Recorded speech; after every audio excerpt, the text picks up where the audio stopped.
अब मिट्टी से बना हुआ जो प्याला है उसकी तुलना में ये इस्पात से बना हुआ प्याला काफी स्थायी है, लेकिन वास्तव में अविनाशी नहीं है। इसका भी विनाश होता है, जंग लगता है इस्पात को, लेकिन समय बहुत होता है। तीसरी धातु का कप बना हुआ सोने का, अब सोने को जंग नहीं लगता, उसका विनाश नहीं होता। ये एक एग्जाम्पल समझना। ये क्षर पुरुष यानी ब्रह्म ज्योति निरंजन तो मिट्टी से बना हुआ, चीनी वाली मिट्टी जो बोलते हैं सफेद, इससे बना हुआ ये कप मटेरियल, इस मटेरियल से बना हुआ शरीर समझो, और अक्षर पुरुष यानी परब्रह्म का, स्टील का, इस्पात का बना हुआ समझो, यानी इतना स्थायी समझो। और पूर्ण परमात्मा को सोने का शरीर युक्त, सोने का प्याला समझो, अर्थात उसका स्थायी शरीर इतना है।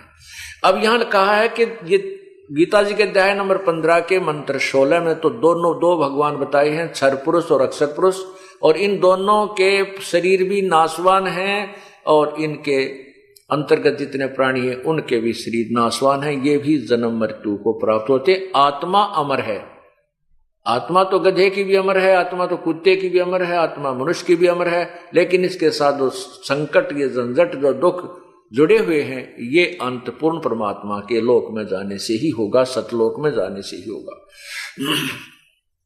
गीता जी अध्याय नंबर 15 के श्लोक 17 में कहा है, उत्तम पुरुष तु अन्य परमात्मा इति उदारते। ओए होए, कितना प्यारा ज्ञान दिया पवित्र गीता जी में कि इन क्षर पुरुष यानी ब्रह्म से, ज्योति निरंजन से, और अक्षर पुरुष अर्थात परब्रह्म से भी उत्तम पुरुष है तु अन्य। वो उत्तम पुरुष यानी सच्चा भगवान, श्रेष्ठ प्रभु तो कोई और है, इन दोनों से भी भिन्न है। परमात्मा इति उदारते। ए पुण्यात्माओं, इन पवित्र सदग्रंथों के एक एक श्लोक में और दो दो हिस्से बने हुए, इनके भी न्यारे न्यारे बहुत ही सुंदर अर्थ बनते हैं। परमात्मा इति उदारते, जिसको भगवान कहा जाता है। इस भगवान कहा जाता है, ये क्यों कहा? क्योंकि पुरुष का अर्थ प्रभु होता है। यहां परमात्मा क्यों कहा? जिसको परमात्मा कहा जा सकता है उसमें पुरुष बोला है। अब तत्व ज्ञान में यही निर्णय दिया जाता है कि पुरुष माने प्रभु और परमात्मा का अर्थ क्या होता है, भगवान किसे कहते हैं, भगवान की डेफिनेशन क्या है, परमात्मा की क्या परिभाषा है जो जिसको हम परमात्मा कह सकते। वैसे तो प्रभु का अर्थ स्वामी होता है। स्वामी तो सभी हैं, कसाई है, कसाई के नीचे 4-5 नौकर हैं, वो उनका स्वामी है। और ऐसे ही स्टेट में कोई मंत्री है, उसके भी नीचे भी जो अन्य है वो उनका स्वामी है। इसी प्रकार स्वामियों में अंतर है। स्वामी सभी हैं, लेकिन वास्तव में जो स्वामी के क्या गुण होते हैं कि स्वामी वही कहलाता जो दुख ना दे, केवल सुख दे। भगवान उसे कहते हैं, भगवान उसे कहते हैं जो हमें यहां पर सभी पदार्थ उपलब्ध करवावे, खाने के, पीने की सारी व्यवस्था, ओढ़न पहनने की, गर्मी सर्दी से बचाए, और उसको भगवान कहते हैं जो हमें सभी सुविधाएं प्रदान करे और दुख ना दे, किसी प्रकार की भी पीड़ा हमें नहीं दे, उसे भगवान कहते हैं। वो परमात्मा कहलाता है। अब जैसे यहां काल के लोक में, हम ब्रह्म के लोक में रह रहे हैं और हमें यहां पर सभी सुविधाएं भी नजर आती हैं। कितनी अच्छी हवा चल रही है, वर्षा होती है, पौधे, पेड़, फल फूल के युक्त पौधे उग जाते हैं, फलदार वृक्ष लगे हुए हैं, झरने बह रहे हैं, और काजू, किशमिश के, सेब, संतरों के बाग बगीचे, ऐसे बढ़िया फल यहां पर लगे हुए हैं। पृथ्वी के अंदर से मीठा पानी हमें मिल रहा है, गर्मियों में ठंडा और सर्दियों में वही अंदर से गर्म निकलता है। तो हम सोचते हैं भगवान ने कमाल कर रखा है, देखो कितनी सुविधा दे रखी है, भाई भगवान ही है ये, तो क्या कमाल कर दिया। लेकिन परमात्मा हमें परमेश्वर ने आकर बताया है कि ये भगवान नहीं है, ये परमात्मा नहीं है, यहाँ का भगवान जिसको तुम भगवान मान रहे हो, नहीं, इसमें स्वार्थ निहित है, ये वास्तव में परमात्मा नहीं है। परमात्मा तो है क्योंकि कुछ भगवान जैसे लक्षणों युक्त है। भगवान में मैंने अभी बताया आपको कि भगवान उसे कहते हैं जो केवल सुख दे, सारी सुविधा दे और दुख कति नहीं दे। मृत्यु नहीं करे, किसी का बेटा नहीं मारे, किसी की बेटी नहीं मारे, किसी की मां नहीं मारे, किसी का बाप नहीं मारे, उसको भगवान कहते। खवावे प्यावे तो बढ़िया मार दे, फिर वो भगवान किसा हुआ, वो काहे का भगवान हुआ। इसीलिए इस पवित्र गीता जी के अध्याय नंबर 15 के मंत्र 17 में कहा है कि वो परमात्मा जिसे भगवान कह सकते हैं वो तो इन दोनों न्यारा है। उत्तम पुरुष है तो अन्य, वो इन दोनों से भी न्यारा परमात्मा इति उदाहरते, उसी को भगवान कह सकते हैं। वास्तव में वो परमात्मा है। कैसे? जैसे कसाई बकरे पालता है और जब वो कसाई आता है उन बकरों के पास, बकरे उसको अपना मालिक मानते हैं, अपना भगवान मानते हैं कि देखो हमारे को कितनी सुविधा दे रखी है हमारे मालिक ने, अच्छा आहार चरने को है, खाने को है, पानी पीने को है, छाया है। आता है जब वो ऐसे हाथ लगाकर देखता है, वो बकरे सोचते हैं ये मालिक हमें प्यार करता है, और वो कसाई देखता है ये कै किलो का हो गया मांस देखता है, और वो बकरे उसको चाटते हैं, प्यार देते हैं, ऐसे पैर फैलाकर उसकी गर्दन पर प्यार देने की चेष्टा करते हैं कि ये हमारा मालिक हमें बहुत सुविधा देता है। लेकिन उसका स्वार्थ निहित है, वो देखता है कि ये कितना मोटा हो गया, इसमें कितना मांस बन गया, और फिर उसको जब उसको आवश्यकता पड़ती है, जैसे किसी राजा के नवाब की यानी शादी हो जाती है मुसलमान लोगों में, वो बकरे विशेषकर आहार करते हैं, तो उस समय वो कसाई ना देखता ही वो बेटा है किसी की बेटी आवेगी, वो तो एक लाठी लेकर उन सैकड़ों बकरों में, हजारों बकरों में चला जाता है, ऐसे लाठी लेकर उनमें 20-30 को निकाल लेता। किसी का बेटा आओ चाहे बेटी आओ, चाहे माँ आवे चाहे किसी का बाप आवे, उन्हीं को काट के और वो अपना स्वार्थ पूरा कर लेता है। यही दशा यहाँ के भगवान की है। 21 ब्रह्मांड एक कसाई का बाड़ा समझो, और इसने ये 3 पाली छोड़ रखे हैं, रजगुण ब्रह्मा, सतगुण विष्णु, तमगुण शिव जी। ये हमें यहां पर रोके रखे हैं। रजगुण ब्रह्मा की रेंज आपको बताई, उनकी शक्ति से हम संतान उत्पत्ति करते हैं, बाई फोर्स करते हैं। हमारे बस की बात नहीं जीव के, ये कितनी बात बनावे कोई। फिर दूसरी हमारा मोह ममता, आपस में प्यार, एक दूसरे बेटा में बेटिया में इतना जबरदस्त है कि जीव के बस का नहीं है। चाहे कितनी बात बना ले कि मैं बैराग ले लिया, जंगल में चला गया, घर त्याग दिया, बालक भी त्याग दिए, नहीं, जीव के बस का नहीं है। कभी ना कभी फेर हुआ समस्या पैदा हो ही जाती है। कितना प्रबल है ये।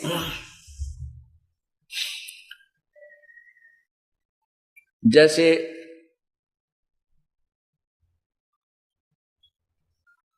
एक व्यक्ति घर त्याग कर चला गया, 2 बच्चे थे, पत्नी थी, वैराग्य हो गया, जंगल में रहने लगा। उनके गुरुदेव ने जहां से उसने उपदेश लिया, वो भी से गुरुजी थे, उनको पता था कि कदे ये चेला वापस ना भाग जाए, तेरी सेवा ना करे बुढ़ापे में।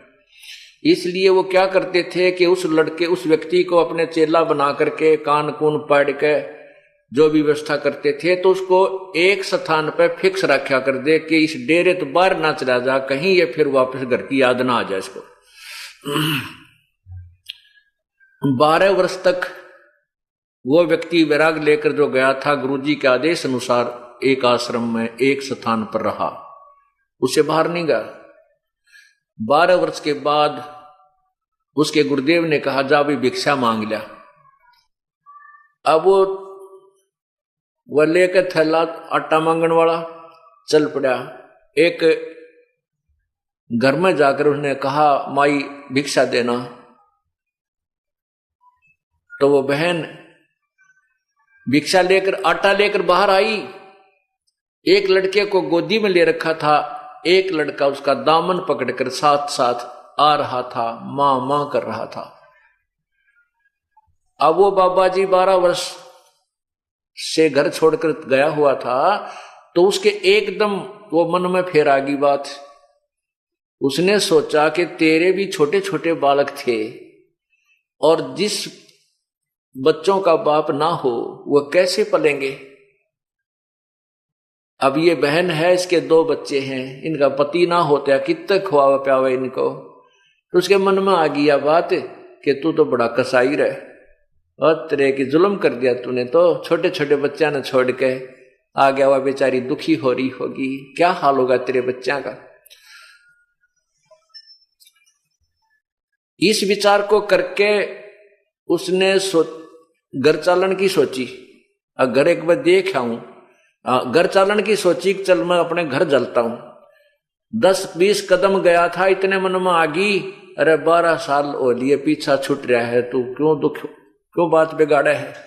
लोग तेरी हंसी करेंगे, क्या कहेंगे तेरे को। नो सोच के फिर वापस आश्रम की तरफ चल पड़ा। थोड़ी देर चला था, फिर मन में आ गई कि एक काम कर लेता हूं, दूर से देख आऊंगा, किसी के पहचान में थोड़ा ही आता हूं, यूं देख लूंगा वो किस प्रकार जी रहे हैं या कोई मजदूरी कर रहे हैं किसी की। ये विचार करके वो फिर घर की तरफ चल पड़ा। फिर जाकर के मन में कुछ देर दूर चला था, उस फिर मन में आ गई, रे गुरु जी के कहेंगे तन तक काम बिगाड़ दिया, 12 साल की तपस्या तेरी भंग होती है। फिर वापस आश्रम की तरफ चल पड़ा। 10-20 कदम वापस आया था, फिर मन में आ गई, अरे एक बार देखने में के बिजली पड़ा है, के तप भंगो है, तो फिर आ जाऊंगा गुरु जी के पास। आखिर में मन ने उसको दबा लिया और ये निर्णय ले लिया कि मैं गुप्त रूप से ये देख कर आऊंगा, खेतों में चला जाऊंगा, गांव में नहीं जाऊंगा। क्योंकि वो किसान थे, उसके किसान था, तो उसने अपने खेत का पता था कि खेत में अगर वह जवान हो गए होंगे तो खेत में काम करने आ रहे होंगे। क्यों 12 साल में तो बच्चा 5-4 वर्ष का तो भी 16-17 वर्ष का हो जाता है।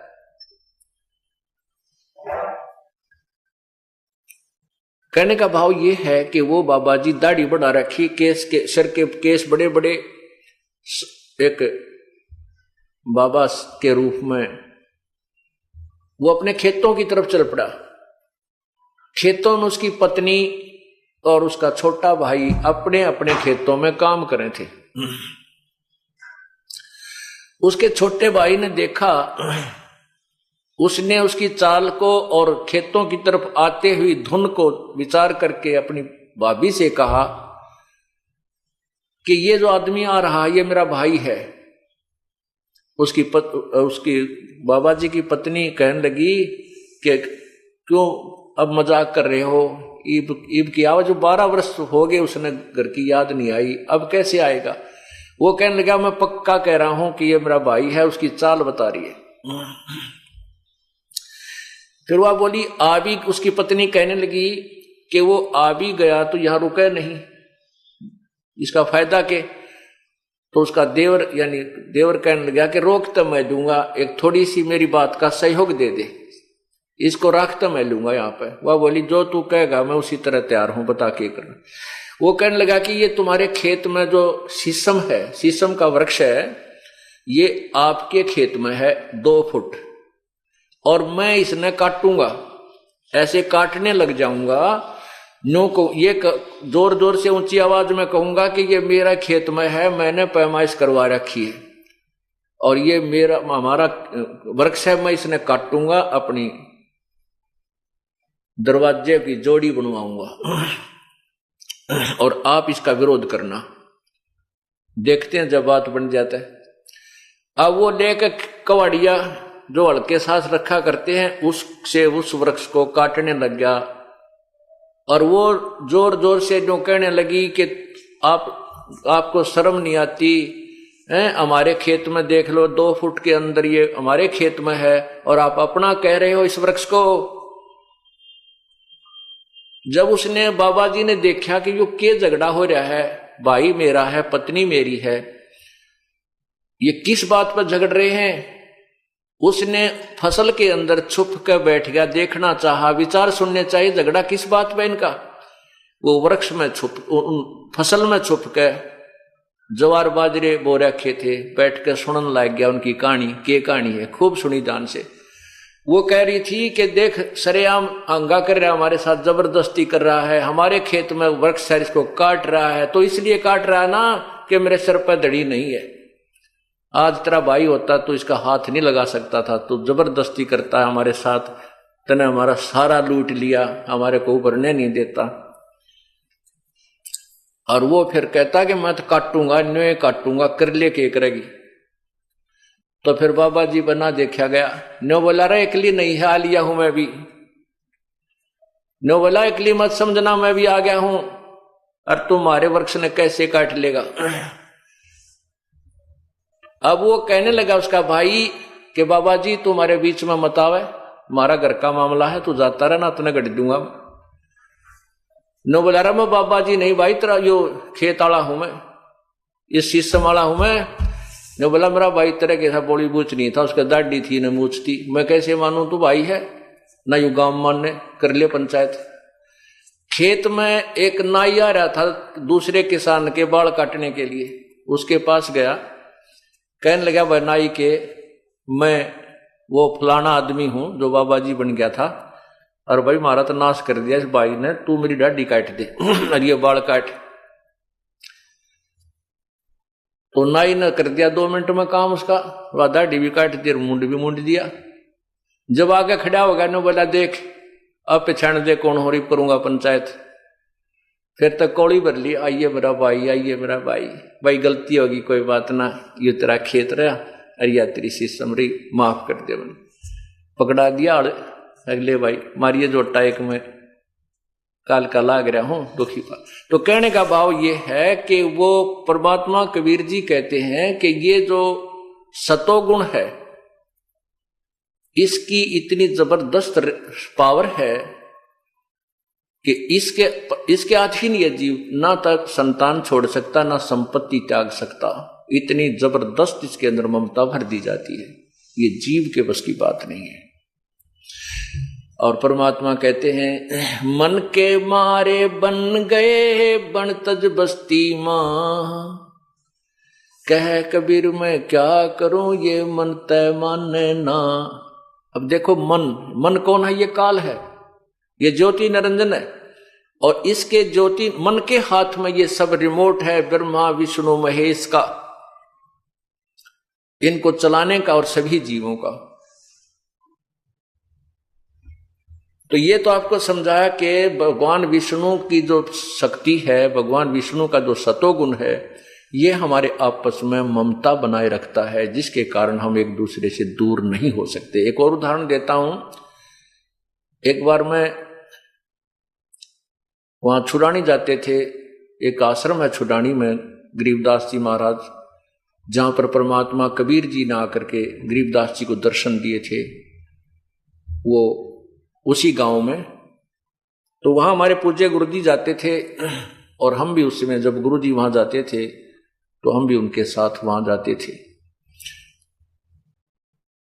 वहां पर भी ऐसे ही 3 दिन का समागम हुआ करता था, कभी एक दिन का भी होता था। तो वहां कुछ बाबा जी आया करते लाल कपड़े वाले। एक दिन 4-5 जने बैठे बैठे आपस में बतला रहे, बातें कर रहे थे। ये दास भी वहां उनके पास बैठ गया जाकर। जब तक मुझे नाम देने का आदेश नहीं था, ना कोई सत्संग करने का आदेश था, मैं अपना भक्ति करता था और वहां सेवा के लिए अपने गुरुजी के पास जाता था। बैठा बैठा सुन रहा था, तो वो बाबा जी बुजुर्ग से थे, वो आपस में कहने लग रहे, भाई एक कह रहा है दूसरे को कि तू कैसा संत है, तू कैसा बैरागी है, तू अपने घर जाता है और घर वालों को ये भिक्षा के पैसे दे कर आता है।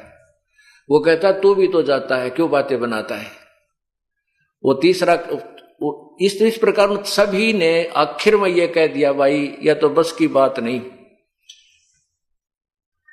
एक बात तो है, यदि घर वाले हमने पीट देने फिर तो मुंह हट सके, ना मुंह हटता ही नहीं।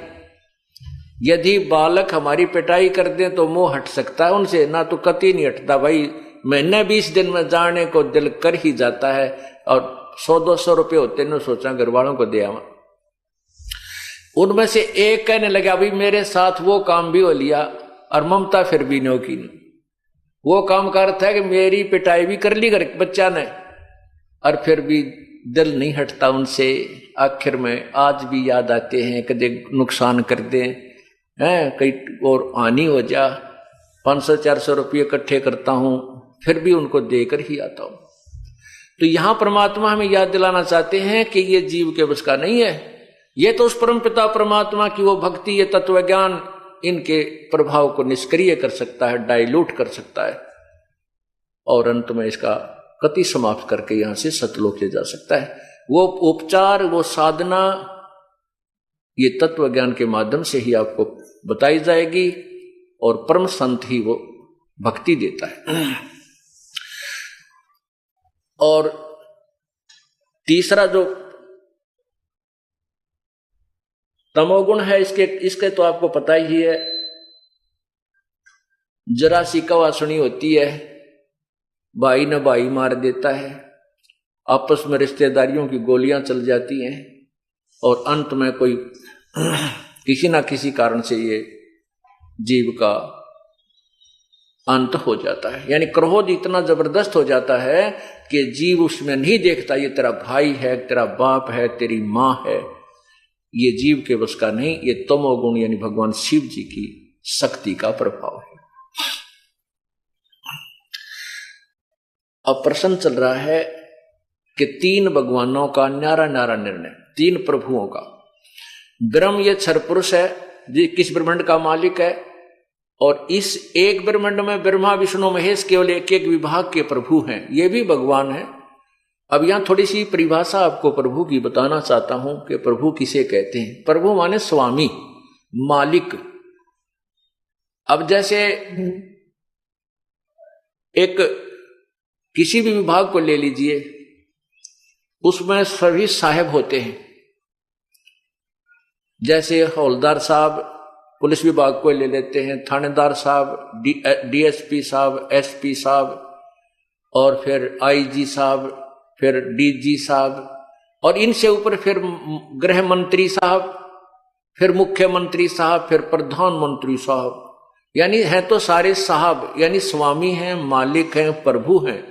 लेकिन प्रत्येक साहब की, प्रत्येक भगवान की अपनी अपनी न्यारी न्यारी शक्तियां हैं, उनमें शक्ति में अंतर होता चला जाता है। प्रभु यानी साहब सारे हैं, लेकिन साहबों की शक्ति में बहुत अंतर है। इसी प्रकार 3 लोक के साहब यानी 3 लोक के भगवान, एक एक विभागीय मंत्री, ये मंत्री साहब, रजगुण ब्रह्मा भी भगवान, सतगुण विष्णु भी राम, और तमगुण शिव जी भी राम कहो, इसको अल्लाह कहो, खुदा कहो, गॉड कहो, रब कहो, ये भी स्वामी है। लेकिन ये इतनी ही पावर के, इतने क्षेत्र के स्वामी हैं। और इनके पिताजी 21 ब्रह्मांड के राम यानी स्वामी, प्रभु, मालिक, परब्रह्म,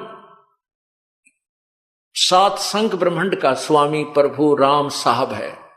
और पूर्ण परमात्मा, पूर्ण ब्रह्म, परम अक्षर ब्रह्म, ये असंख्य ब्रह्मांडों का यानी कुल का मालिक है, सब का मालिक है।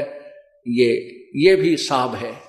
यानी राम तो सारे हैं, राम तो ब्रह्मा जी भी है, राम विष्णु जी भी है, राम शिव जी भी है, और राम ज्योति निरंजन भी है, यानी ब्रह्म भी है, और राम परब्रह्म भी है, और राम पूर्ण ब्रह्म भी है। राम की परिभाषा, प्रभु की परिभाषा ये है।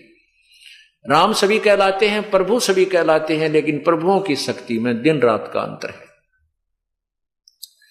इसलिए हम इस स्टेटमेंट से, इस व्याख्या से आपको पता चल गया होगा कि ये दास ना ब्रह्मा को बुरा बताता है, ना विष्णु को बुरा बताता है, ना शिव को बुरा बताता है।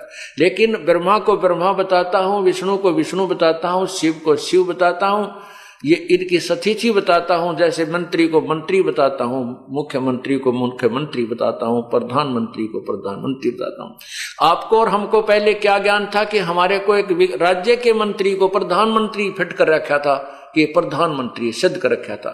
वो हमारी थ्योरी, उस प्रधान एक राज्य के मंत्री को प्रधानमंत्री मानकर हम इस पर पूर्ण आश्रित थे। ब्रह्मा विष्णु महेश को हम पूर्ण परमात्मा मानते थे। ये हमारे ज्ञान की कमी थी।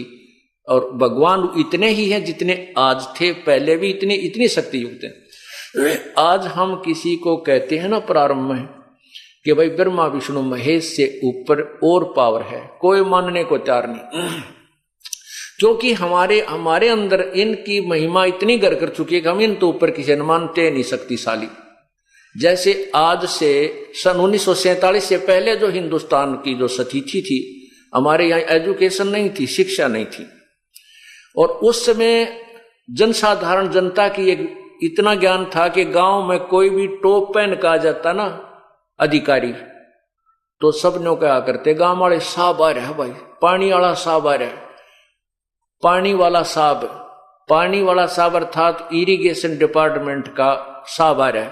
अब हमने खुद, मुझे भी जब तक मैं इस दास ने इसी बात से प्रेरित होकर ये जूनियर इंजीनियर का डिप्लोमा किया था कि हम इतने बैकवर्ड इलाके में रहते थे, गोहाना तहसील, कि हमें ये नहीं मालूम था यो नहर के जो अफसर आते हैं ये कौन कौन कैसे होते।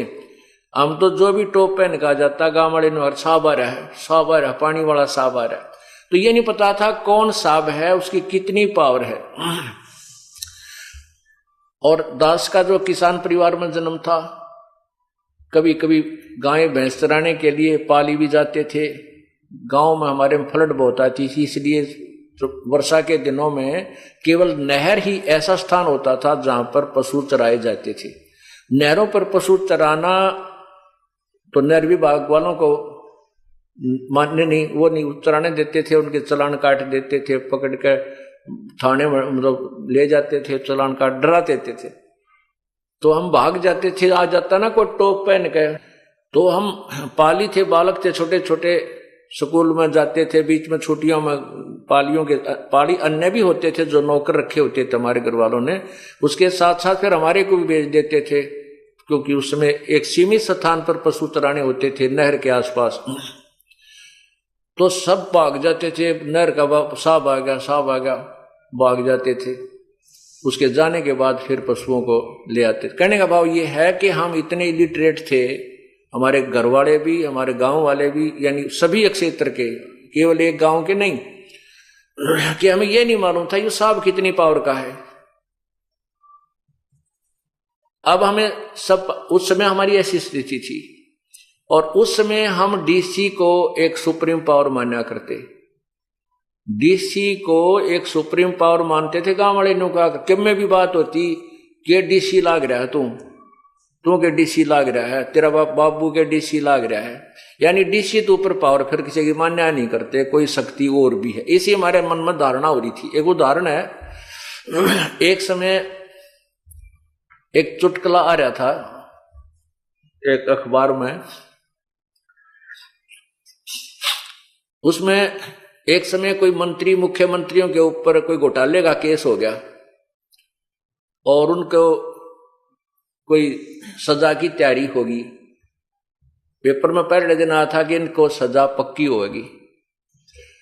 तो चुटकुले में किसी ने प्रश्न कर रखा था कि भाई ये प्रधानमंत्री, राष्ट्रपति अगर ये ऐसी गलती कर दें क्या इनकी भी सजा हो जाएगी? तो उत्तर था ये कि डीसी लाग रहे हैं, इनकी भी सजा हो जाएगी। इनकी सजा क्यों ना होगी, ये कि डीसी लाग रहे हैं, अर्थात उसके मन में ये समझाना था कि हम डीसी को प्रधानमंत्री और मुख्यमंत्री, राष्ट्रपति से भी ऊंचा मान रहे थे। अगर ये कि डीसी लाग रहे, अगर डीसी तो के ऊपर तो कोई पावर है कोई नहीं, इसके ऊपर कोई कानून ही नहीं काम करता। हमारे मन में उस इलिटरेशन के कारण, अज्ञानता के कारण ये घर कर चुका था कि डीसी सुप्रीम पावर है, और वह हमारे अंदर जमा हो रही थी। अब वही सती थी इस तत्व ज्ञान, आध्यात्मिक ज्ञान के विषय में आज पूरे समाज की स्थिति है, पूरे विश्व की स्थिति है। हम आध्यात्मिक ज्ञान में इतने इलिटरेट हैं, हमने न्योना बेरा भगवान किसे कहते हैं, राम राम, अल्लाह अल्लाह, खुदा खुदा, गॉड गॉड हम कह रहे हैं, हमें यह नहीं मालूम कौन गॉड है, कौन किस गॉड की कितनी पावर है, जबकि हमारे सदग्रंथ सभी गवाही दे रहे हैं। अब इस तत्व ज्ञान से हम शिक्षित हो जाएंगे, आध्यात्मिक ज्ञान से हम परिचित हो जाएंगे। फिर आज हमारे को एसपी की पावर का पता है, आज हमारे को जेई की पावर का पता है, एसडीओ की पावर का पता है, एक्सिन की पावर का पता है, ये कितना साब है, और एससी की पावर का पता है, चीफ इंजीनियर की पावर का पता है, मंत्री की पावर का पता है, मुख्यमंत्री की पावर का पता है, और प्रधानमंत्री राष्ट्रपति की पावर का हम पता है, क्योंकि हम शिक्षित हो गए, हमें ज्ञान हो गया। लेकिन ये नहीं है कि ये जेई रिजेक्टेड है या एसडीओ कुछ भी कोई ना, नहीं, अपने अपने स्थान पर सबकी पावर है और सबसे हमें कार्य जब लेना होगा, हम प्रजा हैं तो विनम्र भाव से, अधीन्य से और शिष्टाचार से हमने इनसे अपना सारा काम लेना होता है। इसी प्रकार ब्रह्मा विष्णु महेश एक अंग हैं, अधिकारी हैं, हम इनसे बाहर नहीं हो सकते, लेकिन हम इनको सुप्रीम पावर मानकर स्थित थे। ये हमारे ज्ञान की कमी थी, हम उस ज्ञान को उठा रहे हैं, आपको निर्णायक ज्ञान दे रहे हैं। ये भगवान इतने हैं, इतना लाभ ये जरूर देंगे और वो लाभ इन्हीं से मिलेगा और दे भी नहीं सकते।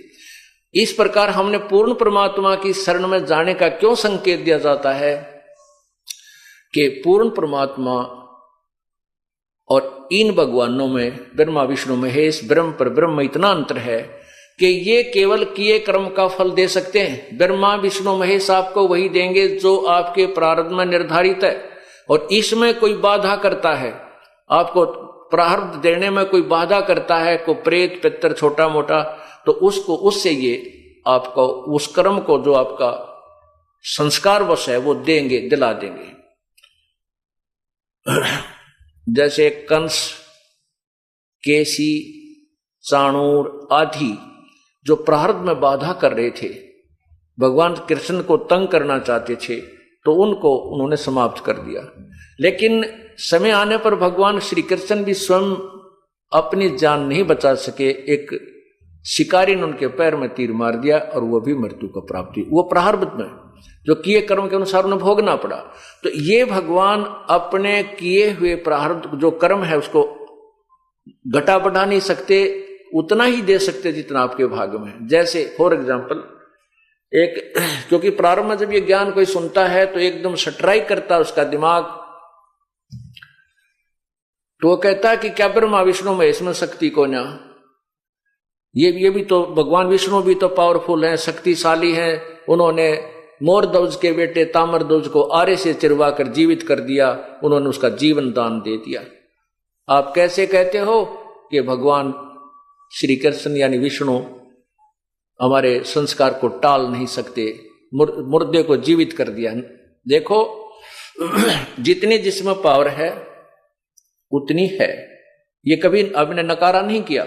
जैसे भगवान श्री कृष्ण अर्थात विष्णु जी ने राजा मोरध्वज के पुत्र ताम्रध्वज को आरे से चिरवा कर जीवित कर दिया, लेकिन अपने सगे भांजे सुभद्रा पुत्र अभिमन्यु को भगवान श्री कृष्ण जीवित नहीं कर सके, जबकि पांडवों का कुलनाश हो रहा था और कोई संतान भी नहीं थी। ऐसा क्यों? क्योंकि ताम्रध्वज जो मोरध्वज का पुत्र था उसका जीवन शेष था, उसके श्वास शेष थे। इस शरीर को काट के दोबारा जोड़ देना इन भगवानों के बाएं हाथ का खेल है, लेकिन ये आयु नहीं बढ़ा सकते, ये प्रारब्ध में परिवर्तन नहीं कर सकते। अभिमन्यु का श्वास नहीं थे, अभिमन्यु का जीवन उतना ही था, उसके प्रारब्ध में उस चक्र व्यूह में मरना ही था, इसलिए श्री कृष्ण जी उसको जीवित नहीं कर सके। अब आपको पूर्ण परमात्मा के विषय में बताऊंगा। इस 5 दिन के सत्संग में यही निर्णय दिया जाएगा कि ये भगवान कितनी राहत दे सकते हैं और पूर्ण परमात्मा कितनी राहत दे सकता है। पूर्ण परमात्मा यानी परम अक्षर ब्रह्म, वो हमारे संस्कार में भी यदि हमारा जीवन शेष नहीं है तो भी वो हमारी आयु को बढ़ा सकते हैं। एक नहीं कई दर्जनों प्रमाण आपके समक्ष रखे जाएंगे। जो पहले परमात्मा स्वयं आए थे उस समय जो उन्होंने किया था, और अब वर्तमान में वही शक्ति वही पावर आज काम कर रही है इस दास के माध्यम से। वर्तमान के कितने भक्तों को जीवन दान दिया, एक्सटेंशन ऑफ लाइफ की उस पूर्ण परमात्मा परम अक्षर ब्रह्म ने, वो भी आपको ज्ञान बताया जाएगा, आपके समक्ष उदाहरण रखे जाएंगे।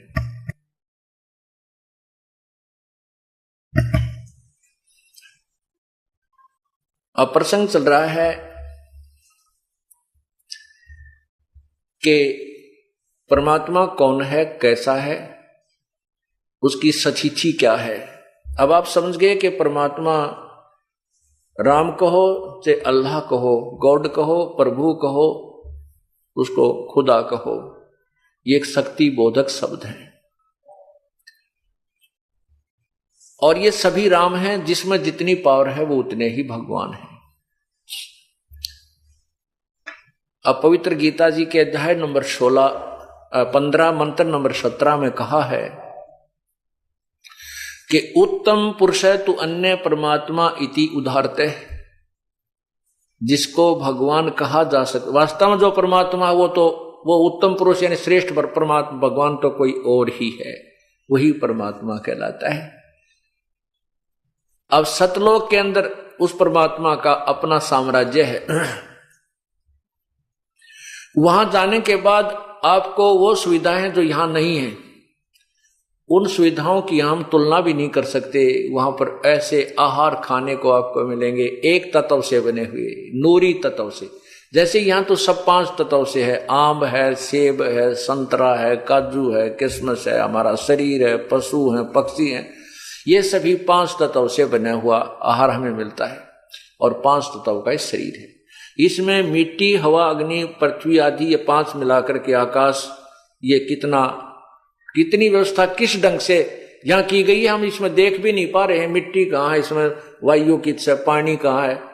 इसी प्रकार नूर एक तत्व है, उस एक तत्व से एक तेज से हमारे को वहां शरीर भी मिलेगा और उसी नूरी एक तत्व के वहां पर सब आहार मिलेंगे।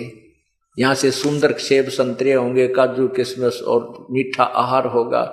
वहां अमृत शब्द हमने सुना है। अमृत यानी अति स्वादिष्ट पेय पदार्थ, अति स्वादिष्ट आहार, उसको अमृत कहते हैं। अमृत जैसा मीठा है। तो वो तो टेस्ट भी नहीं है यहां पर। देखो मीठा तो आम तकरीबन सारे होते हैं, लेकिन उनमें भी छांटा जाता है कि लंगड़ा घना मीठा है, कि देसौरी घना मीठा है, यानी उनमें स्वादिष्ट तामा अंतर आता है। इसी प्रकार पूर्ण परमात्मा के लोक में वो यथार्थ आहार हमें प्राप्त होंगे। वहां वो परमात्मा है, वो हमें सुख ही सुख देता है, हमें भोग्य पदार्थ देता है। भगवान कहलाता है जो हमें खाने के पदार्थ यानी भोग पदार्थ प्रदान करवा, उसको भगवान कहते हैं। तो वो परमात्मा सतलोक में हमें केवल सुख ही सुख देता है, हमें सारी सुविधा देता है। ना बेटा मारे, ना बेटी मारे, ना किसी का कोई घर छुटे, ना फ्लड आवे, वो पूर्ण सुख ही सुख देता है, सभी सुविधाएं देता है। भगवान वास्तव में उसे कहते हैं जो मारे नहीं, जिसको किसी को दुख नहीं दे, किसी प्रकार की पीड़ा ना करे दे, उसको परमात्मा कहते हैं। अब परमात्मा ये भी है, जैसे आपको उदाहरण दिया, कसाई भी मालिक होता है कुछ नौकरों के ऊपर और बकरे भी पालता है, वो भी उन बकरों का मालिक है, लेकिन वो मालिक वास्तव मालिक नहीं है। मालिक वाले गुण नहीं है उसमें, प्रभु वाले गुण, परमात्मा वाले गुण नहीं हो तो स्वार्थ फिर नहीं देखता, उसमें रहम नहीं है। और सतलोक में सतपुरुष जो है वो वास्तव में परमात्मा है, उसमें दया ही दया है, वो दुख नहीं देता। इसलिए कहा कि वो उसको परमात्मा इति उदाहरते, उसको बस एक वो है भगवान परमात्मा कहा जाता है। यह त्रिलोक में जो तीनों लोकों में अविश्य प्रवेश करके विभर्ती सबका पालन पोषण करता है। यह लोक त्र में तीनों लोकों में विभर्ती प्रवेश करके और सबका पालन पोषण करता है। अविश्य सब में प्रवेश करके सबका पालन पोषण करता है। अविनाशी ईश्वर है, वो अविनाशी ईश्वर है, वास्तव में वो अविनाशी परमात्मा है। तो इस प्रकार हमने इस तत्व ज्ञान को समझना है। इसलिए गीता जी के ज्ञान को हमें समझना होगा। सदग्रंथ वही है, गीता जी वही है, चारों वेद वही है, परमेश्वर का सब संवेद यानी कबीर वाणी ये भी वही है। आज तक न तो इन वेदों को कोई समझ सका, न ही गीता जी को कोई समझ सका। 5500 वर्ष हो गए हैं इस पवित्र गीता जी के रिटर्न कार्य होने को हुआ है, और आज तक इसके अनुवादकर्ताओं ने गुड़ गोबर कर रखा है। किसी ने भी पवित्र गीता जी के ज्ञान को नहीं समझा और नहीं इसका यथार्थ अनुवाद वो कर सके। आज इस दास ने उसका यथार्थ अनुवाद आपके समक्ष पेश किया है। और जिसको एक गहरी नजर गीता नामक पुस्तक में अनुवादित करके, ज्यों क्या तो ट्रांसलेशन, गीता वही है, मूल ज्ञान वही है, उसका ट्रांसलेशन दास ने किया है। उस गहरी नजर गीता में ये एक पुस्तक है, यानी गीता जी को गहनता से अध्ययन करके तत्व ज्ञान की दृष्टि से उसका दृष्टिकोण से अनुवाद किया गया है। उसको पढ़कर आप फिर अन्य संतों, अन्य अनुवादकर्ताओं के अनुवाद को आप देखिएगा, आप माथे माथ मारोगे, अगर तेरा गजब होइयो। ऐसा अनर्थ कर रखा उन लोगों ने। गीता जी के अध्याय नंबर 18 के मंत्र 16 में 66 में, गीता अध्याय नंबर 18 श्लोक 16 में लिखा है, गीता ज्ञान दाता भगवान कहता है कि मेरे लेवल की जो साधना तूने की है, जो मेरे लेवल की साधना होती है, मेरे सत्तर की साधना को मुझ में त्याग कर उस परम अक्षर ब्रह्म परमात्मा की शरण में जा, और फिर मैं तुझे सर्व पापों से मोक्ष कर दूंगा, तू चिंता मत कर। पुण्यात्माओं, हम सतलोक जाएंगे। सतलोक जाने के लिए हमने कौन सा फार्मूला अपनाना है, कौन सी विधि अपनानी है, कौन सी भक्ति अपनानी है, उसको भी गीता जी में बता रखा है। अब इसमें 18वें अध्याय के 66वें श्लोक में गीता जी में कहा है कि सर्वधर्मान परित्यज्य माम एकम शरणम व्रज अहम तवा सर्व पापेभ्यो मोक्षामि मा शुच।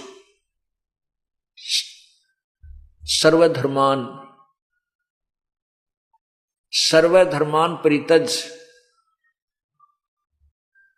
मेरे लेवल की सभी धार्मिक पूजाओं को मुझ में त्याग कर, मेरे को देकर, एकम शरणम व्रज। एकम माने जिसके बराबर दूसरा ना हो,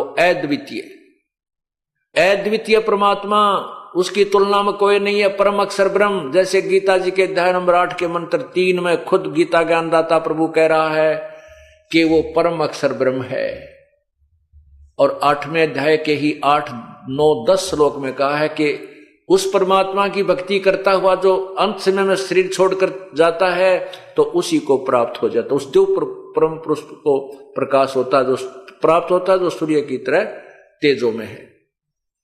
8वें अध्याय के 7वें और 5वें श्लोक में अपने बारे में कह रहा है कि मेरी साधना करता है वो मुझे प्राप्त होता है।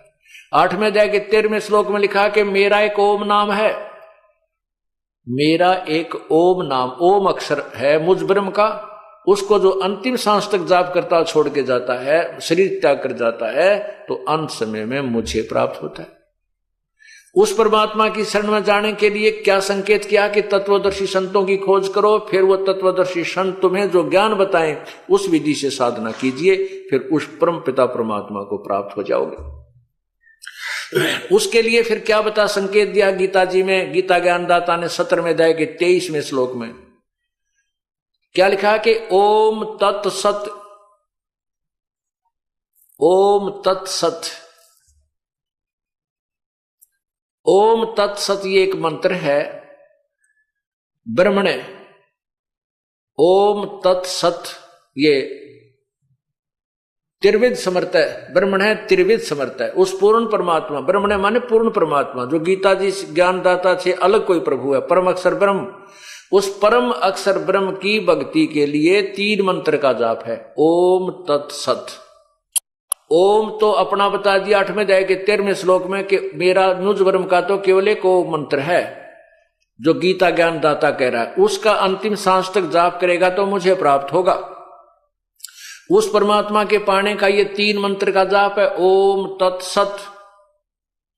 ओम ब्रह्म का है और तत् ये परब्रह्म का, तत् सांकेतिक है, ये तत् नहीं, सतपूर्ण ब्रह्म का है, परम अक्षर ब्रह्म का। ये तत् और सत गीता जी में गुप्त रखे, सांकेतिक है, ये गीता ज्ञानदाता को पता नहीं। इसके लिए तो कहा कि उस तत्वदर्शी संत की खोज कर वो बताओगा तीनों मंत्रों के गुप्त रहस्य को। फिर जैसे वो उसकी उस 3 मंत्र का जाप है, और उसकी मंत्र की जाप की विधि भी 3 प्रकार की है। ओम तत्सत इति ब्रह्मण त्रिवद समर्थ है, ओम तत्सत जो है ये 3 मंत्र का जाप है और ये पूर्ण परमात्मा का इसकी 3 प्रकार की विधि सिमरण करने की है। जैसे ये दास आपको बताता है, सतनाम में 2 मंत्र होते हैं, एक ओम होता है, एक तत्गुप्त है। उस 2 अक्षर के मंत्र से एक सतनाम बनता है। ये कई पंथ हमने देखे हैं, वो कहते हैं सतनाम सतनाम ऐसे जाप कर लो, 5 नाम देते हैं, उन 5 नामों में एक सतनाम भी दे रखा है, सतनाम सतनाम करने का। ये सतनाम जाप नहीं है, वो सतनाम 2 अक्षर का मंत्र है, ओम और तत्। तत् एक सांकेतिक शब्द अक्षर है, वो दास बताएगा केवल उपदेशी को। तो उस 2 अक्षर के मंत्र को सतनाम कहते हैं। और तीसरा मंत्र और है, वो सारनाम कहलाता है, वो पूर्ण परमात्मा की प्राप्ति का है। तो यहां जो गीता जी अध्याय नंबर 18 के मंत्र 66 में जो कहा है गीता ज्ञानदाता ने कि सर्वधर्मान परित्यज माम एकम शरणम व्रज, मेरे लेवल की जितनी धार्मिक पूजाएं हैं, जैसे हम यज्ञ करते हैं, धर्म करते हैं, ये 5 यज्ञ करते हैं, ओम नाम का जाप जो आपको दिया जाता है सतनाम के साथ में, तो ये परब्रह्म, ये ब्रह्म की पूजा है, साधना है। तो इस साधना करके हमने सतलोक जाना है, और इसका जो हमारे ऊपर कर्जा है ब्रह्म का, इसके लोक में हम रह रहे हैं, इसको, इसकी पूजा, ओम नाम का जाप और ये यज्ञ धर्म इसी को दे देंगे। ये हम क्या करते रहे अभी तक, जो भी ओम नाम का जाप हमने किया, यह गवन किया, उस स्वर्ग में महास्वर्ग में खा के खर्च करके उस होटल में अपनी पूंजी समाप्त करके फिर 84 लाख यूनिया आ जाते, हम कंगाल के कंगाल रह गए, और ये हमें बाहर नहीं जाने देता। अभी इसने विधि बता दी है, जैतने उस परमात्मा की शरण में जाना है तो मेरे लेवल की जो पूजा वह करनी पड़ेगी साधना, और मेरे को छोड़ जाना। फिर मैं तुझे गधे कुत्ते सुअर नरक में नहीं डालूंगा, मैं तुझे इन जो पाप तेरे ऊपर बने हुए इनसे मोक्ष कर दूंगा, मेरा कर्जा दे दे, मैं तुझे बंधन मुक्त कर दूंगा, वैसे नहीं करूंगा। मेरे लेवल की जो पूजा है, सर्वधर्मान परित्यज माम, मेरे लेवल की सब पूजाएं मुझे देकर एकम शरणम व्रज, एकम जिसके बराबर दूसरा ना हो, अद्वितीय परमात्मा की शरण में व्रज माने जा। गीता ज्ञान दाता तो कह रहा है कि उसकी शरण में जा, और गीता जी के अनुवादकर्ताओं ने व्रज का अर्थ कर दिया आजा, मेरे पूजाओं को मेरे में छोड़कर मेरी शरण में आजा। अरे भले आदमी, अर्जुन उसकी शरण में पहले था ना ही, आण की कसर रहेगी। वो तो खुद कहता मैं तेरी शरण हूं, मैं तेरा शिष्य हूं, तो मुझे जो से कहेगा नहीं कर लूंगा, मुझे यथार्थ ज्ञान दे दे। अब इन गीता ज्ञान दाताओं ने कति गलत अनुवाद कर रखा है, गीता ज्ञान अनुवाद करने वालों ने कति गलत अनुवाद कर रखा है, वर्ज का अर्थ और आना लिख रखा है, जबकि जाना होता। गो अंग्रेजी वर्ड है गो, उसका अर्थ जाना होता है, और गो का अर्थ कोई आना करता है वो मूर्ख है, वो परिचित नहीं है उस शब्द के अर्थ से। और ऐसे अनुवाद हमारी गीता जी के अनुवाद करता थे, ऐसे अनुवाद किए हैं, वर्ज माने जाना, यानी गो माने जाना का अर्थ आना कर रखा है। अरे थारे बलाओ थरा, और बड़े आचार्य यार मैं ऋषि पता नहीं के पदवी पाएगे, क्यों?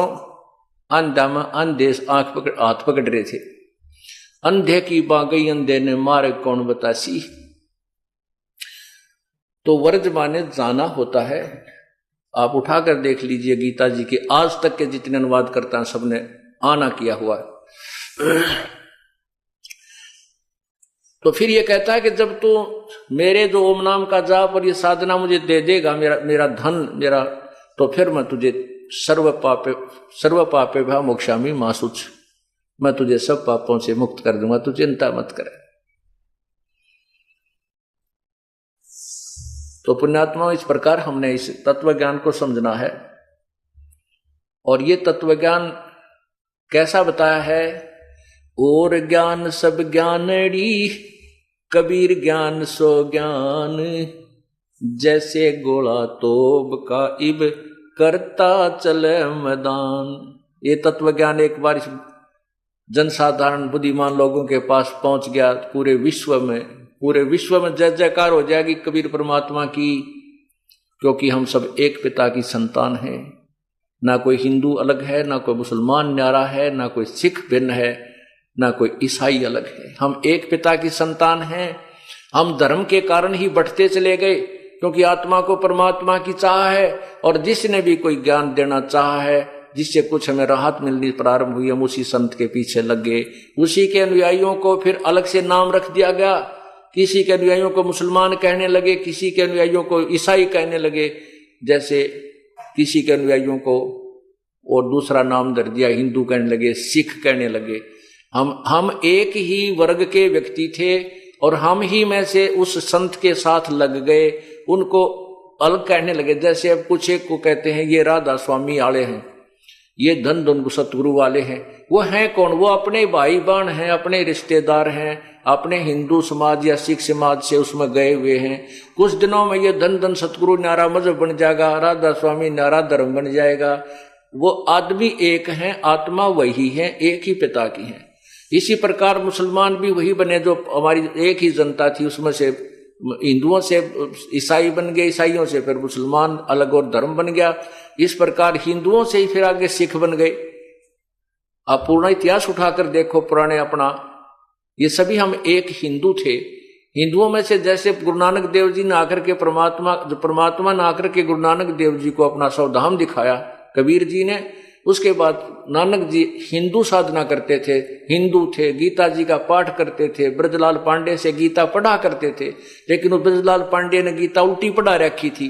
तब परमात्मा ने आकर कबीर जी ने श्री नानक जी को यही सीधा ज्ञान पढ़ा, गीता जी का जो दास पढ़ा रहा है, तो उस पुण्यात्मा गया, बात समझ में आ गई। तो उन्होंने फिर उस गीता जी में 5 श्लोक सेलेक्ट कर लिए। गुरु नानक देव जी ने गीता जी के 5 श्लोक सिलेक्ट कर लिए, चुन लिए। उसको 7 श्लोक, उसको शपथ श्लोक की गीता कहने लगे। और इन 7 श्लोकों का उत्तर प्रश्न, 7 श्लोकों का उत्तर वो उन पांडवों से पूछने लगे जो विद्वान कहलाते थे, मंडलेश्वर, महामंडलेश्वर। वो 7 श्लोक कौन कौन से थे? वो तत्ब्रह्म कौन है, गीता जी का ज्ञान किसने दिया है, इस तरह ये 7 श्लोक इसमें छांट लिए कि वो 15वें अध्याय के 17वें श्लोक में वो परमात्मा कौन है जो सबसे उत्तम है, जो गीता ज्ञानदाता से भी अलग है। तो इन बातों का उत्तर, गुरु नानक देव जी के प्रश्नों का उत्तर उन पंडितों के पास नहीं था, पंडितों के पास नहीं था। तो उसके बाद यथार्थ ज्ञान को समझकर कुछ अनुयायी हो गए इन हिंदुओं में से ही श्री नानक साहिब के। आगे चल के उन्हीं के फिर वंशज बढ़ के अलग से एक समुदाय बन गया। समुदाय का नाम एक धर्म धर दिया। धर्म वही है जिसमें धार्मिकता हो, चाहे उसको हम हिंदू कहें, उस समुदाय का नाम चाहे हिंदू रख लें, चाहे मुसलमान रख लें, चाहे ईसाई रखें, चाहे सिख रखें, उनमें गुण ये होने चाहिए जो चोरी नहीं करे, ठगी नहीं करे, शराब मांस तमाकू नहीं छुए, ना पीवे, ना प्यावे, ना कोई बुराई करे, ना वो कोई हत्या हिंसा करे, और भक्ति शास्त्र का अनुसार करे, तो वो धार्मिक व्यक्ति है। फिर उस समुदाय का नाम आप कुछ भी रख सकते हैं, वही मान्य होगा, लेकिन ये कर्म बढ़िया होने चाहिए। तो कहने का भाव ये है हमारा कि उस परमात्मा ने ये जो हम जो साधना करते थे, उस साधना के आधार पर हम डिवाइड हो गए। पूर्ण परमात्मा ने आकर के हमें इस तत्व ज्ञान से परिचित कराया और ये निर्णायक ज्ञान हमारे को उसी परमेश्वर ने बताया। अब प्रसंग चल रहा है कि वो परमात्मा कौन है, कैसा है, कहां रहता है, और उसकी पाने की विधि कैसी है। जैसे आपने सुना है कि ओम तत्सत, इस 3 मंत्र के जाप से परमात्मा पूर्ण ब्रह्म के पास जाएंगे, गीता जी ने संकेत किया है। और तत्व जो सत जो मंत्र है वो पूर्ण परमात्मा का है। ये सत नहीं, वो सत और मंत्र है जिसको ये दास बताएगा, जिसको सारनाम भी कहते हैं। इन तीनों मंत्रों का जाप करके उस परमात्मा के पास जाना है। अब जैसे कई भक्तजन कहते हैं कि हमारे गुरुदेव तो सीधे त्रिकुटी से ऊपर ले जाते हैं, हमने यहां से नीचे कुछ क्रिया नहीं करनी है। हमारे शरीर में कमल बने हुए हैं, रीढ़ की हड्डी के अंदर की तरफ, बैकबोन के अंदर अंदर की साइड में हमारे कमल बने हैं, मूल कमल, जो गुदा से रीढ़ की हड्डी गुदा के पास जाके समाप्त हो जाती है। इस अंदर की तरफ रीढ़ की हड्डी के 2 उंगल अंदर ऊपर एक मूल कमल है जिसमें गणेश जी का वास है। उससे 2 उंगल ऊपर, थोड़ा सा ऊपर जो है स्वाद चक्र है जिसमें सावित्री और ब्रह्मा जी का वास है। जो रजोगुण प्रधान देवता हैं ब्रह्मा जी, वो स्वाद चक्र में है, जो जिससे प्रजनन क्रिया होती है, जिससे उत्पत्ति होती है, सेक्सुअल सिस्टम जिससे कंट्रोल्ड होता है। उसके बाद नाभि कमल है, इसमें विष्णु भगवान और लक्ष्मी जी का वास है। उसके ऊपर फिर हृदय कमल है, हृदय कमल में भगवान शिव और पार्वती का वास है जो तमोगुण युक्त है, और कंठ कमल में दुर्गा का वास है। अब हमने उसके बाद त्रिकुटी स्थान मिलेगा। त्रिकुटी क्या है? एक इंटरनेशनल एयरपोर्ट समझो, इंटरनेशनल एयरपोर्ट, अंतरराष्ट्रीय हवाई अड्डा। अब हमने स्वदेश जाना है, हम दूसरे देश में गए हों और अपने देश में लौटना है, और वहां हमने फैक्ट्री ला रखी है या कोई कारोबार शुरू कर रखा था, और वहां पर हमारे ऊपर कर्जा बन गया, जिसके कारण हमारी सब सुविधाएं छीन ली गई। बिजली का बिल नहीं भरा तो बिजली का कनेक्शन कट गया, टेलीफोन का बिल नहीं भरा तो टेलीफोन का कनेक्शन कट गया, और भी कोई सुविधा में प्राप्ति, पानी का बिल नहीं भरा तो पानी का कनेक्शन कट गया। इस प्रकार हम वहां कति हताश होकर, दुखी होकर मजदूर लगे, और वहां पर कोई अपना देसी भाई मिल जा, अपने देश का कोई व्यक्ति मिल जाता है, और वो साहूकार है, सेठ है, या यहाँ का राजा है, और वो जाकर के कहता है कि भाई वहां के राजा को, उनके अधिकारियों को कि भी मैं इनका गारंटर बनता हूं, ये हमारे देशी हैं, और इसके तू ये सब कनेक्शन चालू कर दे, ये फैक्ट्री चलाएगा तो तेरा भी कर्जा तारेगा और बिल भी भर देगा, अपनी रोजी रोटी भी करेगा। इस प्रकार उनको जब कोई सेठ, कोई साहूकार यानी कोई बड़ा अधिकारी मिल जाता है, वो कनेक्शन दोबारा करवा देता है गारंटर बीच में बनके, तो उसका काम शुरू हो गया। फिर उसने अपनी मजदूरी, अपनी भी रोजी रोटी उसी में से चलानी है, और उस कर्जा भी उतारना है। तो हम असंख्य युगों से ब्रह्मा विष्णु महेश के कर्जवान हो गए, हम इनके लोक में रह रहे हैं, हमारे सब कनेक्शन कट गए हैं, इसलिए हमें कोई सुविधा नहीं मिल रही। हमें केवल उतना ही मिल रहा है जितना हमारे प्रारब्ध में है। अब जो हम ये दास आपका गारंटर बनेगा, और ब्रह्मा विष्णु महेश के जो इन कमलों में ये विराजमान हैं, इनके कमलों से पार होने के लिए, ऊपर चलने के लिए, इनसे नो ड्यू सर्टिफिकेट लेने के लिए जब स्वदेश आएंगे, इनका ऋण उतारना होगा। इनका कर्जा, जब इनका लोन हम उतारेंगे, वो विधि बताई जाती है, तो ये कनेक्शन आपके दोबारा जुड़वा दिए जाएंगे। आपने मेहनत करनी है, इन मंत्रों का जाप करना, जो प्रथम मंत्र आपको दिया जाता है, जिसमें 7 मंत्र होते हैं। 7 मंत्रों में से ये 5 मंत्र सिलेक्टेड हैं जो इन भगवानों के हैं, ब्रह्मा विष्णु महेश, दुर्गा और गणेश, और 2 मंत्र इसमें आपकी आगे की कमाई साथ चलती है। सतलोक जाने के ये 2 मंत्र भी, इनका अलग से धन एकत्रित होता है। उसके बाद फिर आपको सतनाम दिया जाता है। जब आप त्रिकुटी में पहुंचोगे, इंटरनेशनल एयरपोर्ट पर पहुंचोगे, उससे पहले तो बहुत प्रोसीजर है, तब वहां जा चुकोगे। वैसे कोई हवाई अड्डा न्यू ना है बरवाड़े के अड्डे में घूमे आए, वहां जाने के लिए तो बहुत कुछ पैसा चाहिएगा, स्वदेश आने के लिए बहुत पैसा चाहिएगा। तो वो आपके पास पहले तो वहां की सरकार के, वहां के अधिकारियों से नो ड्यू सर्टिफिकेट होंगे कि ये कर्ज मुक्त है, हमने इसका कुछ लेना देना नहीं है इसे, और ये आपका फिर वापसी आने का वीजा बन जाता, वो पासपोर्ट बन जाता है। तो पासपोर्ट वापस बनने के बाद फिर हमें किराया चाहिए वापस आने के लिए, टिकट जहाज का, तब हम एयरपोर्ट पर आएंगे। एयरपोर्ट का जो टिकट लेकर के फिर जहाज में बैठकर स्वदेश आएंगे। ये तरीका है। ये कहते हैं जो हमें उल्लू बनाते हैं, मूर्ख बनाते हैं संत, कहते हैं नहीं हमारे गुरु तो सीधे त्रिकुटी से चलते हैं, यानी और कुछ प्रोसीजर नहीं। इससे सिद्ध है कि उन्हें त्रिकुटी देखी भी कोई ना है।